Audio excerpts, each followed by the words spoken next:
பேரறிஞர் அண்ணா பிறந்தநாள் மாநாடு. மக்காச்சோள விவசாயிகளுக்காக களமாடி 1% செஸ் வரியை நீக்கி தந்த துரை வைகோ அழைக்கிறார். செப்டம்பர் 15 திருச்சி. குறைந்த விலை நிறைந்த தரம், தங்கள் தேவைகள் அனைத்தும் ஒரே இடத்தில். ஜெயச்சந்திரன். ஆச்சி ராயல் குலோப் ஜாமுன் பேக்ஸ், ஒன்று வாங்கினால் ஒன்று இலவசம். மக்கள்லாம் இவிஎம் பயன்படுத்தணும். மக்கள் தேர்ந்தெடுக்கப்பட்ட பிரதிநிதிகள்லாம் மேனுவல் ஓட்டிங் போவாங்களா? எப்படி செல்லாத ஓட்டு போடுறாங்கன்னு தெரியல. ஓட்டு போடவே உனக்கு தெரியலன்னா நீ எப்படி மக்கள் குரலை ஒழிப்ப? இத்தனைக்கு முத நாள் பயிற்சி, முத நாள் ட்ரைனிங் கொடுத்த பிறகு செல்லாத ஓட்டு போடுறாங்கன்னா அவன் எம்பி ஆகிறதுக்கு தகுதியானவனா? இந்த 20 கோடி கொடுத்து எம்பிக்களை வாங்க வேண்டிய தேவை எப்போ ஏற்படுதுன்னா, பிஜேபிக்கு சந்திரபாபு நாயுடு மேலே நம்பிக்கை இல்லை. அப்போ ஸ்டாப் கேப் அரேஞ்ச்மெண்ட் பண்ணுறாங்க.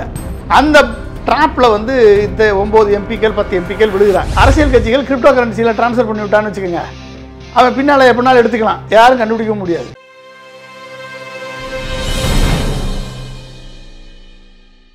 நக்கீரன் நேயர்களுக்கு வணக்கம். நம்முடன் கருத்துக்களை பரிந்துரை இணைந்திருக்கிறார் அரசியல் விமர்சகர் பொன்ராஜ் அவர்கள். வணக்கம் சார். வணக்கம் ராஜவேல். வாக்கு திருட்டு நடந்திருக்குன்னு ராகுல் காந்தி சில ஆதாரங்களை வெளியிட்டார். பீகாரில் மிகப்பெரிய அளவில் பேரணி நடத்தினார். இன்னும் ஆதாரங்கள் என்கிட்ட இருக்குது அப்படின்னு சொல்லிட்டு வராரு. விவாதம் இன்னும் போயிட்டே இருக்குது.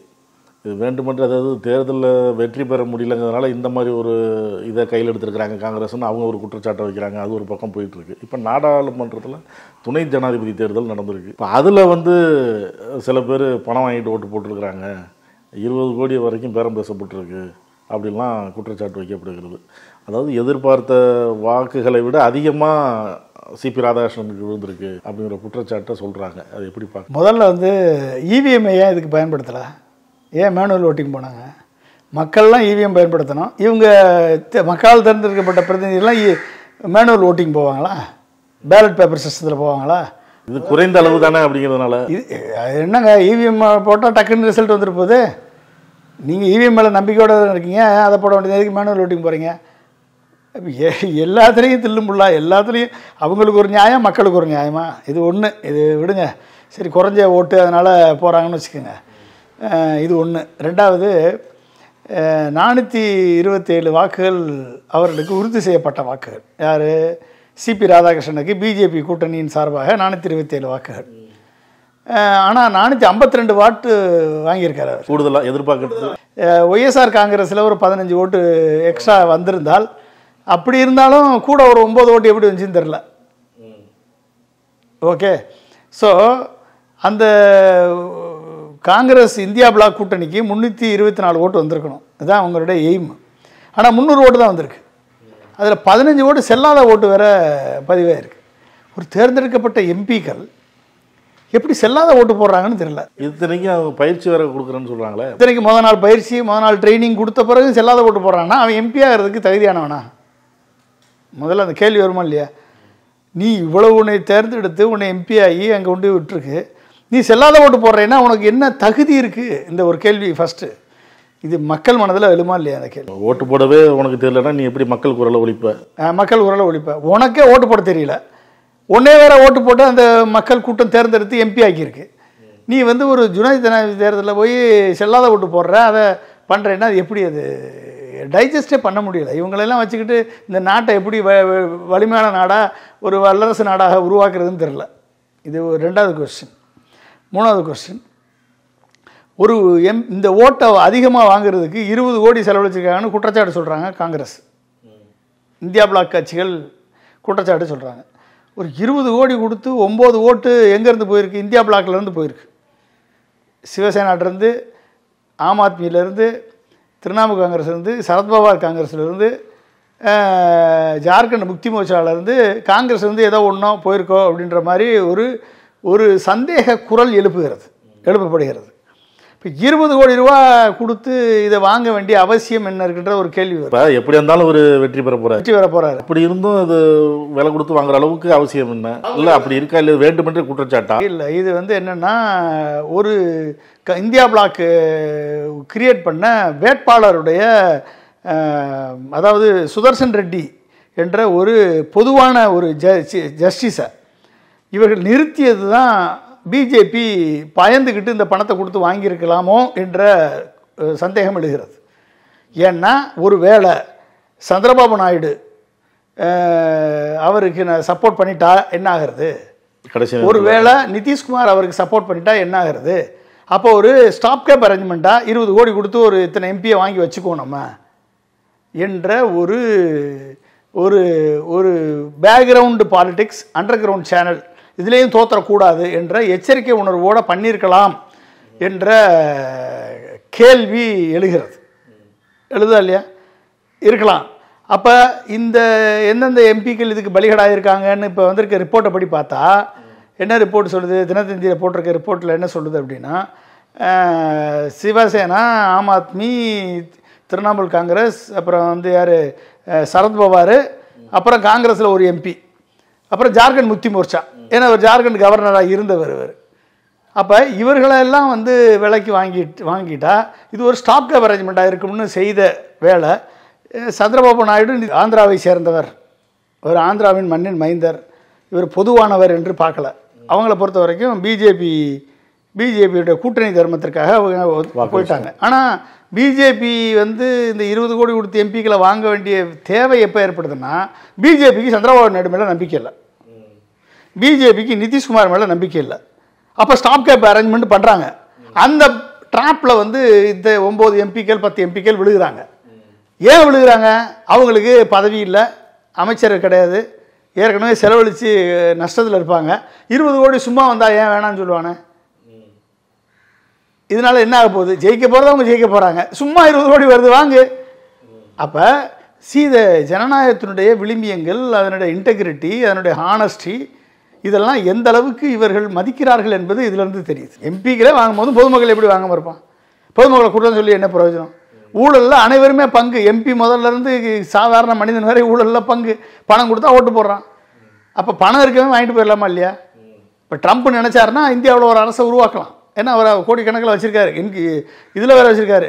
எது நம்ம கிரிப்டோ கரன்சியில் வேறு அவர் தான் பெரிய லெவலில் இப்போ பிட்காயின் வச்சுருக்காரு. தமிழ்நாட்டில் ஏகப்பட்டவர் கிரிப்டோ கரன்சி யூஸ் பண்ணுறான், வாலெட்டு. நீங்கள் வாலெட்டில் பணத்தை போட்டிங்கன்னா யாராலையும் கண்டுபிடிக்க முடியாது. புரிஞ்சுக்கிட்டீங்களா?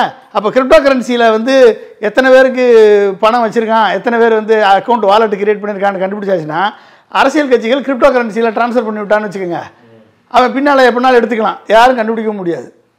ஓகே, அப்போ எப்படி டெக்னாலஜி வளருதுன்னு பாருங்கள். பணம் கொடுக்கக்கூடியது வந்து கிரிப்டோ கரன்சி வரியா பணம். ஏன்னா இப்போ இன்னைக்கு ஏகப்பட்டவர் கிரிப்டோ கரன்சியில் இன்வெஸ்ட் பண்ணிட்டு இருக்கான் தமிழ்நாட்டில், இந்தியாவில் கிட்டத்தட்ட 40,000 கோடி ஏமாந்துக்கிட்டு வேறு இருக்கான். அது வேறு இருக்கான், அது வேறு 40,000 கோடி வந்து கிரிப்டோ கரன்சியில் இன்வெஸ்ட் பண்ணி தொலைச்சவன் இருக்கான் இங்கே. அவனெல்லாம் தேடி கண்டுபிடிச்சா பணம் சப்ளை பண்ணுறதுக்கு நான் புது சேனல் சொல்லித்தரேன் நம்ம கட்சிகளுக்கு. கிரிப்டோ கரன்சியில் கொடுத்து பணத்தை கொடுத்து ஓட்டு வாங்கிடலான்னு. ஸோ இனிமேல் ட்ரை பண்ணட்டும் அவங்களும். எப்படியோ பொருளாதாரம் வளர்ந்தா சேர்ந்து. எம்பி எலெக்ஷனில் என்னுடைய தோல்வி பறிக்கப்பட்டுருச்சு, அங்கே முடிவில் ஏதோ நடந்திருக்கு அப்படின்னு கோர்ட்டுக்கு போகிறாங்கல்ல. நாடாளுமன்ற தேர்தல், எம்எல்ஏ தேர்தலெலாம், இப்போ சபாநாயகர் போன தேர்தலெலாம் போனார் அப்பாவெல்லாம். இப்போ இந்த மாதிரி இதில் வந்து விசாரணை அமைக்கணும்னு மனிஷ் திவாரி காங்கிரஸ் சொல்கிறாரு. இதெல்லாம் விசாரணையை அமைக்க முடியுமா? அமைச்சா ஏதாவது ரிசல்ட் வருமா? மோடியினுடைய அடிமையாக செயல்படக்கூடிய எலெக்ஷன் கமிஷன் உண்மையாக சொல்லக்கூடிய மக்கள் பிரச்சனைகளுக்கே, மக்கள் எழுப்பக்கூடிய ஓட்டு திருட்டுக்கே, ராகுல் காந்தி எழுப்பின ஓட்டு திருட்டுக்கே, லீடர் ஆஃப் அப்போசிஷன் எழுப்பின எலெக்ஷன் கமிஷனுடைய டேட்டா வச்சு நீ பண்ண தப்புன்னு சொல்லி உண்மையாக நிரூபித்த ராகுல் காந்தி சொன்னதுக்கே மதிப்பு இல்லையா? அவன் எஸ்ஐஆரை வந்து தொடர்ந்துக்கிட்டு இருக்கான். இப்போ எல்லா மாநிலத்தினுடைய எலெக்ஷன் கமிஷனுடைய மீட்டிங்கை கூப்பிட்ருக்காங்க. எஸ்ஐஆர் ரிவிஷன் பண்ண போகிறாங்க. எல்லா மாநிலத்திலையும் ஓட்டை திருட போகிறாங்க, ஓட்டை வந்து மாற்றி அமைக்க போகிறாங்க. அவங்க வேலையை அவங்க பண்ணிகிட்டே இருக்காங்க. இதெல்லாம் மதிப்பெல்லாம் மரியாதை கிடைக்காது, ஒன்றும் கிடைக்காது. இவங்க விசாரணை கமிஷன் சொல்லிகிட்டே இருக்க வேண்டியதான், இவங்க வாட்டில் பேசிகிட்டே இருக்க வேண்டியதான். சரி, நான் சொல்கிறேன் கேளுங்க, இந்த ஜனநாயக படுகொலையை, ஓட்டு திருட்டு என்ற படுகொலையை நிறுத்த வேண்டும் என்று சொன்னால் இந்தியா முழுமைக்கும் ஒரு அறப்போராட்டம் முன்னெடுக்கப்பட வேண்டும், ஒரு சத்தியாகிரகம் முன்னெடுக்கப்பட வேண்டும், ஒரு போக்குவரத்து நிறுத்தப்பட வேண்டும். ஒரு வாரமாக நிறுத்தணும், சுப்ரீம் கோர்ட் தலையிட வைக்கணும். எலெக்ஷன் கமிஷன், இப்போ இருக்கக்கூடிய எலெக்ஷன் கமிஷன் டிஸ்மிஸ் பண்ணப்பட வேண்டும். 2024 எலெக்ஷனும் அதுக்கப்புறம் நடந்த எலெக்ஷன் அத்தனையுமே ரத்து செய்யணும். ரத்து செஞ்சு புதுசாக இவிஎம்மில், விவிபேட்டில் 100% லேசர் பிரிண்ட் அவுட்டை கொண்டு வந்து ஸ்லிப்பில் வந்து ஓட்டு போட்டு அந்த ஸ்லிப்பை எண்ணினா தான் ஜனநாயகம் தலைக்கும். அது வரைக்கும், அதை செய்கிற வரைக்கும் நீங்கள் என்ன தான் தகுதித்தம் பண்ணுங்கள், என்ன தான் போராட்டம் பண்ணுங்கள், என்ன தான் ஊர்வலம் நடத்துங்க, என்ன தான் பேரணி நடத்துங்க, என்ன தான் வந்து மாஸ் மூமெண்ட் நடத்துங்க, நீ யாருக்கு வேணாலும் ஓட்டு போடுங்க, பிஜேபி ஜெயிக்கும், என்டிஏ ஜெயிக்கும். இதுதான் நடக்கும். அது வரைக்கும் நம்ம அடுத்த எலெக்ஷன் ஓட்டு போடும்போதே நம்ம ஓட்டு நம்மகிட்ட இல்லை. நம்ம ஓட்டு உங்கள் ஓட்டு நீங்கள் போட்ட சின்னத்துக்கு போகாது. அவங்க யாருக்கு போகணும்னு நினைக்கிறாங்களோ அவங்களுக்கு தான் போகும். என்ன பண்ணுவீங்க? இந்த எலெக்ஷன் ரிசல்ட் அனௌன்ஸ் பண்ணியாச்சு. சிபி ராதாகிருஷ்ணன் துணை ஆகிட்டார். நீ என்ன பண்ணுவீங்க? நீ கோர்ட்டுக்கு போங்க. அவர் சிபி ரிட்டையர்ட் ஆகி அவர் காலத்துக்கு பின்னால் ரிசல்ட் வரும். இதுதான் ஜனநாயகம். இப்படிப்பட்ட ஜனநாயகத்தினால தான் நேபாளில் இன்றைக்கி பற்றி எரியுது, ஸ்ரீலங்காவில் பற்றி எரிஞ்சுது, பங்களாதேஷில் பற்றி எரிஞ்சுது. இப்படி ஜனநாயகத்தினுடைய விளிம்பியங்கள் தூக்கி போட்டு மிதித்ததுனால ஜனநாயகத்தினுடைய சுப்ரீம் கோர்ட்டும் பார்லிமெண்ட்டும் ஆளுகிற அரசியல் கட்சிகளும் ஜனநாயகத்தினுடைய விளிம்பியங்களை காலில் போட்டு மிதித்ததுனால தான் இந்த பக்கத்தில் இருக்கக்கூடிய 3 நாடுகளில் தீப்பற்றி எரியுது, புரட்சி தீயாக வெடிக்கிறது. இந்தியா இன்னமும் சொரணகட்டு இருக்குது. அப்படின்னா இந்தியாவில் இருக்கக்கூடிய பெரும்பாலான இளைஞர்கள், ஜென்சி இளைஞர்கள் சோசியல் மீடியாவுக்கு அடிமையாக தங்கள் அறிவை, தங்கள் ஞானத்தை சிந்திப்பதை நிறுத்தி பல ஆண்டுகள் ஆகிப்போச்சு. ஜாதி, மதம், இனம், மொழிக்கு அடிமைப்பட்டிருக்கிறார்கள். லட்சியம் இல்லாத ஒருத்தனால எல்லாவற்றுக்கும் அடிமை தான் படுவாங்க. அதுதான் இன்றைக்கி நடக்குது. இப்போ இந்த ஓட்டு திருட்டை பற்றி நீங்கள் சொன்னீங்க. ராகுல் காந்தி மிகப்பெரிய எதிர்க்கட்சி தலைவர், அவர் சொல்லியே எதுவுமே பதில் சொல்லலை, அவருடைய குரலுக்கு மதிப்பில்லை அப்படிங்கிற மாதிரிலாம். இப்போ அவங்க சொல்கிறது வந்து வெளிநாட்டில் எழுதி கொடுக்கப்பட்டதை ராகுல் காந்தி பேசுகிறார் ஓட்டு திருட்டு விஷயத்தில் அப்படிங்கிற குற்றச்சாட்டை பாரதிய ஜனதா வைக்குது. இதில் வந்து வெளிநாட்டுடைய சதி இருக்குது ஓட்டு திருட்டுங்கிற குற்றச்சாட்டில். இவிஎம் மிஷினில் இருக்கக்கூடிய சிப்பு மோடி பண்ணுறாரா? இவிஎம் மிஷினில் சிப்பு இருக்குல்ல, மோடி உருவாக்குனதா? இந்தியாவில் உருவாக்குனதா? இவிஎம் மிஷினில் எழுதக்கூடிய அசம்பிளி லாங்குவேஜ் மோடி உருவாக்குனதா? வெளிநாடு தானே. இவிஎம்மில் இருக்கக்கூடிய அந்த சிம்பிள் லோடிங் மிஷினு மோடி உருவாக்குனதா? யாருங்க உருவாக்குனது? அப்போ வெளிநாட்டு தொடர்பை வச்சுக்கிட்டு, இஸ்ரேல் தொடர்பை வச்சுக்கிட்டு நீ இவிஎம்மை மேனிப்புலேட் பண்ணுற நம்ம சொன்னால் ஏங்க? ஒரு குற்றச்சாட்டு வச்சாலே எலன் மாஸ்கே சொல்லிட்டாரு இவிஎம்மை நம்ப முடியாதுன்னு. ஒரு மிகப்பெரிய டெக்னாலஜிஸ்ட் எலன் மாஸ்க்கு சொல்லலையா? ட்ரம்ப் என்ன இவிஎம்மை வச்சா ஜெயிச்சார்? ஜப்பானில் இவிஎம்ஐ யூஸ் பண்ணி தேர்தல் நடக்குது. உன்னை சிப்பு கண்டுபிடிச்சவன், எலக்ட்ரானிக்ஸில் புரட்சி பண்ணவன் எவனுமே இவிஎம் யூஸ் பண்ணுறதில்ல எலெக்ஷனுக்கு. நீ வந்து யூஸ் பண்ணிக்கிட்டு உனக்கு தகுந்த மாதிரி மேனிப்புலேட் பண்ணி ஜனநாயகத்தை வந்து படுகொலை பண்ணிவிட்டு ஆட்சியில் இருக்கணும்னு நினைக்கிறீங்க. மக்களது தீர்ப்புகள், மக்களது உண்மையான உணர்வுகள் வெளிப்படுத்த முடியாத அளவுக்கு நீங்கள் வந்து இவிஎம்மை வச்சு மேனிப்புலேட் பண்ணி ஜெயிக்கிறீங்க. அதுக்கு வந்து வெளிநாட்டை குறைஞ்சுறீங்கன்னா எப்படி ஏற்றுக்கிறது? மணிப்பூரில் இரு பிரிவுக்கிடையே மோதல், அது வந்து மணிப்பூரில் பற்றி எரிஞ்சது விஷயம். அப்போல்லாம் மோடி போய் அங்கே பார்த்துருக்கணும், மக்களை, பாதிக்கப்பட்ட மக்களை பார்த்துருக்கணும் அப்படின்னு எதிர்க்கட்சிகள் சொன்னிச்சு. ராகுல் காந்தி கூட அங்கே போனார், அது தடையை மீறி போனார், அப்புறம் அவர் வெளியேற்றப்பட்டார். அந்த நிகழ்வுலாம் இருக்குது. பாராளுமன்றத்தில் பேச சொன்னப்போ ரொம்ப நேரம் கழித்து வந்து பேசினார். இப்போ போகிறார் நாளைக்கு. அது எப்படி பார்க்குறீங்க? 250 பேருக்கு மேலே தவறிட்டாங்க அங்கே.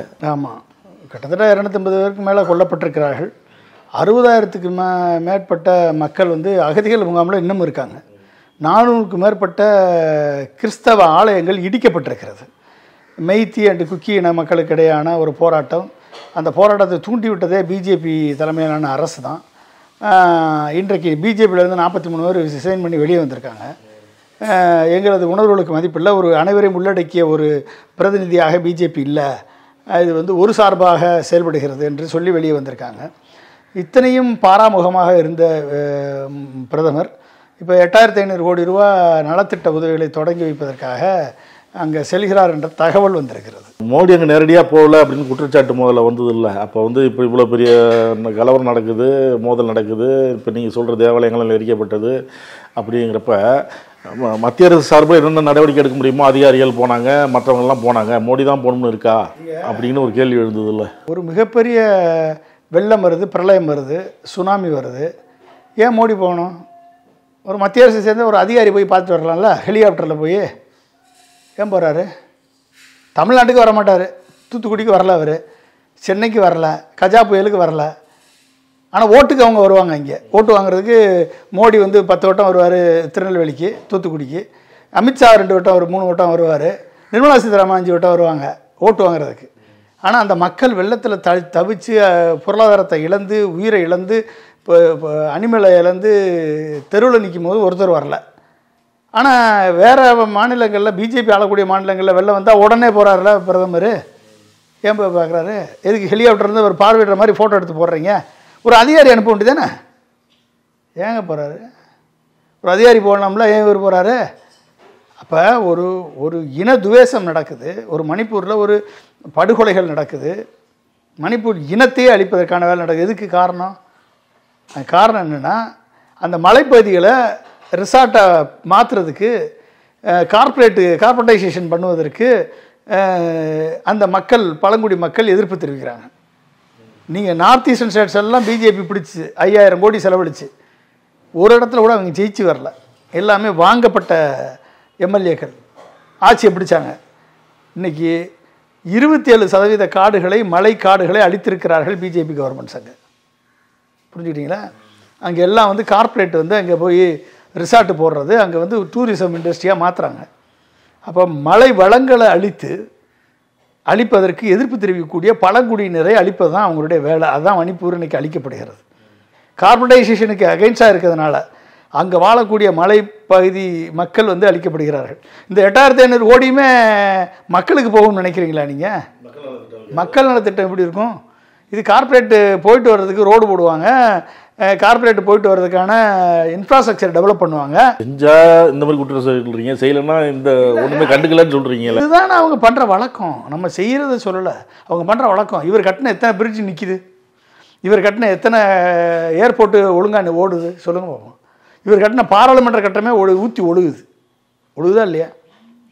மோடி கட்டின எந்த பிரிட்ஜாவது ஒழுங்காக இருக்கா? எத்தனை பிரிட்ஜ் விழுந்து நம்ம வீடியோவில் பார்த்துருக்கோம். குஜராத்தில் கட்டின எத்தனை பிரிட்ஜ் ஓடி இருக்குது? எத்தனை ரோடு வந்து ஒன்றும் இல்லாமல் 450 கோடி செலவழித்த 10 கிலோமீட்டர் ரோடு ஒன்றும் இல்லாமல் போனதுன்னு இப்போ வந்துச்சு, நேட்டஸ்டாக டீஸில் வந்துச்சு. எத்தனை பாலங்கள்! இது வந்து கோடிக்கணக்கான இன்ஃப்ராஸ்ட்ரக்சர். 20 லட்சம் கோடி. 20 லட்சம் கோடியில் 40% கமிஷன். எவ்வளோ சார்? 10 லட்சம் கோடி 4 லட்சம் 8 லட்சம் கோடி. 8 லட்சம் கோடியை ஊழல் பண்ணி சாப்பிட்டதுனால தானே இத்தனை பாலம் விழுது. 20 லட்சம் கோடியில் 8 லட்சம் கோடியை ஊழல் பண்ணி தின்னதுனால தானே இவ்வளோ பாலங்கள் விழுகுது. இவ்வளவு இதுக்கு என்ன அக்கௌண்டபிலிட்டி? இவர் கிரியேட் பண்ண ஏதாவது இன்ஃப்ராஸ்ட்ரக்சர் ஆகுது. சைனா வந்து ஃபாரின் டைரக்ட் இன்வெஸ்ட்மெண்ட்டை எதில் போடுறான்? மேனுஃபேக்சரிங் ஜாபில் போடுறான், கேபிட்டல் இன்ஜினியரிங் குட்ஸில் போடுறான். மேனுஃபேக்சரிங் செக்டாரில், இன்ஜினியரிங் குட்ஸில் இதை வந்து இன்வெஸ்ட்மெண்ட்டை யூஸ் பண்ணுறான். நீ எதுக்கு யூஸ் பண்ணுற? இடிந்து விழக்கூடிய பாலங்கள் கட்டுவதற்கு இன்வெஸ்ட்மெண்ட்டை யூஸ் பண்ணுறேன். இடிந்து விழக்கூடிய கட்டிடங்கள் கட்டுவதற்கு இன்வெஸ்ட்மெண்ட்டை யூஸ் பண்ணுறீங்க. ஒழுகக்கூடிய கட்டிடங்கள் கட்டுவதற்கு இன்வெஸ்ட்மெண்ட்டை யூஸ் பண்ணுறீங்க. ரோடை வந்து தரமற்ற சாலைகள் போடுவதற்கு நீ இன்வெஸ்ட்மெண்ட்டை யூஸ் பண்ணுற. இப்போ 20 லட்சம் கோடியில் 8 லட்சம் கோடியை நீங்கள் வந்து 40% கமிஷன் அப்படின்னு அடிச்சிங்கன்னா எப்படிங்க இந்தியா பொருளாதாரம் வளரும்? இன்றைக்கி 50% டாரிஃபை போட்டிருக்கான் அமெரிக்க அதிபர். நீ எப்படி ஃபேஸ் பண்ண போகிறீங்க? எத்தனாயிரம் கோடி கணக்கான மக்கள் வேலைவாய்ப்பு ஏற்பட போகுது. அமெரிக்காவில் மட்டும் நம்ம வர்த்தகம் பண்ணுறது 60-80 பில்லியன் டாலர். இதில் 25% ஏற்றுமதி இழப்பு ஏற்பட்டால் 20 பில்லியன் அவுட்டு. 1.25 லட்சம் கோடி காலி. 50% ஏற்றுமதி இழப்பு ஏற்பட்டுச்சு அப்படின்னா கிட்டத்தட்ட 3.5 லட்சம் கோடி காலி. 75% ஏற்றுமதி இழப்பு ஏற்பட்டுச்சு அப்படின்னா எவ்வளோ ஆச்சு? கிட்டத்தட்ட 5 லட்சம் கோடி காலி. மொத்தம் பண்ணுறது 6,80,000 கோடி தான் அமெரிக்காவோட பண்ணுற வர்த்தகம். இதில் எத்தனை கிட்டத்தட்ட 1 கோடி பேர் வேலை இழந்து தெருவில் நிற்க போகிறான். இன்றைக்கி ஆரம்பிச்சாச்சு, ஆகஸ்ட் 27 ஆரம்பிச்சாச்சு. பாதி எல்லா கண்டெய்னரும் திரும்பி வந்துக்கிட்டு இருக்கு. என்ன பொருளாதாரத்தை நீ மீட்டெடுத்திருக்க? வரக்கூடிய அத்தனை இன்வெஸ்ட்மெண்ட்டையும் தரமற்ற இன்ஃப்ராஸ்ட்ரக்சரை கிரியேட் பண்ணி அது எல்லா இன்ஃப்ராஸ்ட்ரக்சரையும் ஏர்போர்ட்டு, போர்ட்டு, சீ போர்ட்டு எல்லாத்தையும் பண்ணி ப்ரைவேட் அதானி கொடுத்துட்ற. என்ன சார் நடக்குதுங்க? இதுதான் அவர் பண்ணுற லட்சணமா? மணிப்பூருக்கு அவர் போகிறார் அப்படின்னா மணிப்பூருக்கு அங்கே இருக்கக்கூடிய மக்கள்லாம் கொன்றொழிக்கப்பட்டு விட்டார்கள். கேள்வி கேட்கறதுக்கு ஆள் இல்லை. 60,000 மக்கள் தெருவில் நிற்கிறாங்க. 60,000 மக்களுக்கு வீடு கட்டி கொடுக்க போகிறாரா அந்த 8,500 கோடியில்? சொல்லுங்கள். வீடு கட்டி கொடுக்க போகிறாரா? என்ன திட்டம் இருக்குது? ஏதாவது டீட்டெயில் வெளியே வந்திருக்கா? 60,000 மக்களுக்கு வீடு கட்டி கொடுக்க போகிறாரா? நிரந்தரமான வீடு கட்டி கொடுக்க போகிறாரா? 60,000 மக்களுக்கு இண்டஸ்ட்ரியல் டெவலப்மெண்ட் பண்ண போகிறாரா? அதில் நீங்கள் அடுத்து ரிசல்ட் வரும் பாருங்கள். ரோடு போடுறேன், இன்ஃப்ராஸ்ட்ரக்சர் டெவலப் பண்ணுறோம், பாலம் கட்டுறோம், இப்படி தான் வரும். பாலம் கட்டுறோம், ரோடு போடுறோம், டூரிசம் இண்டஸ்ட்ரியை டெவலப் பண்ண போகிறோம், இதுதான் வரும். இதை வச்சு நீங்கள் அப்போ அந்த மக்களை அழித்ததுக்கு காரணமே இதுதானே. பாதிக்கப்பட்ட மக்களையாவது சந்திப்பாரா? 4 பேர் 10 பேரை கூட்டு வச்சு ஒரு மீட்டிங் போட்டு போடுறதுக்கு என்ன அதிகாரம் இல்லை, முடியாதா? ஒரு 100 பேரை கூட்டு வந்து மீட்டிங் போடுறதுக்கு அவங்க பாதிக்கப்பட்டவங்க யாருக்கு தெரியும்? என்ன? ரொம்ப நன்றி சார். மிக்க நன்றி. நக்கீரன் டிவிக்கு சப்ஸ்கிரைப் செய்யுங்கள். உங்கள் ஆதரவே எங்கள் பலம். ஆசிரியர்களுக்கு நண்பனாகவும் மாணவர்களுக்கு ஆசானாகவும் திகழும் தேர்வு வழிகாட்டி. ஒவ்வொரு பாடத்திற்கும் அனுபவமிக்க ஆசிரியர்களின் துல்லியமான தெளிவான விடைகள். CNC இருக்கு, தேர்வு பயம் எதற்கு? இது தீரன் பப்ளிஷிங் ஹவுஸ் விற்பனை வெளியீடு.